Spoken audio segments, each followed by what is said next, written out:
تەیف سامی مامۆستانی وانەبێژ لە هەرێمی کوردستان بێ هیوا دەکات. نوێنەری مامۆستانی وانەبێژ لە ئەگەری بە هەمیشەی نەکردنی وانەبێژان هەڵوێست وەردەگرین. سڵاوتان لێبێت، پشتیوانکەریمم لێک باسی ئەمڕۆ وەردەکاری لەسەر و بابەتە دەخەمەڕ.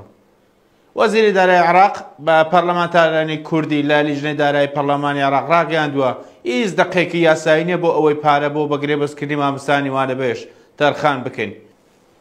لیژنەی دارایی پەرلەمانی عێراق لە کۆبوونەوەیان لەگەڵ وەزیری دارایی عێراق پرسیاریان لە تەیف سامی وەزیری دارایی عێراق کردووە کە وەڵامی ئەوان بۆ نووسراوەکەی حکوومەتی هەرێمی کوردستان لەبارەی بەگرێبەستکردنی مامۆستانی وانەبێژ چییە؟ ئەماژەی بەهۆش کردووە تەیف سامی پێی وتون ئەو نووسراوە پەسەند نەکراوە چونکە هیچ دەقێکی یاسایی نییە بۆ ئەوەی پارە بۆ بەگرێبەستکردنی مامۆستانی وانەبێژ لە هەرێمی کوردستان تەرخان بکەین. ئەمە لە کاتێکدا حکوومەتی هەرێمی کوردستان دوو مانگە لیستی ناوی وانەبێژانی ڕەوانەی بەغدا کردووە بۆ ئەوەی بکرێن بەگرێبەست و عێراق بودجە بۆ تەرخان بکات. لە ئێستاشدا مامۆستانی وانەبێژ جارێکی دیکە هۆشداریەوەیان داوە کە ئەگەر بڕیاری دامەزراندنیان نەدرێت بۆ ساڵی نوێی خوێندن ناچنە هۆڵەکانی خوێندن و بایکۆت دەکەن.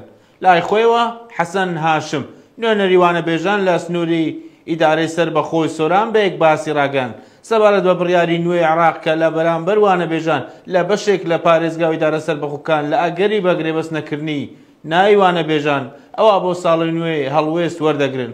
هەروەها ئاماژەشی بەوەدا لە سنووری بەڕێوەبەراتی گشتی پەروەردەی سۆران نزیکەی 5,000 وانەبێژبوونی هەیە و چاوەڕوانن بە هەمیشەی بکرێن.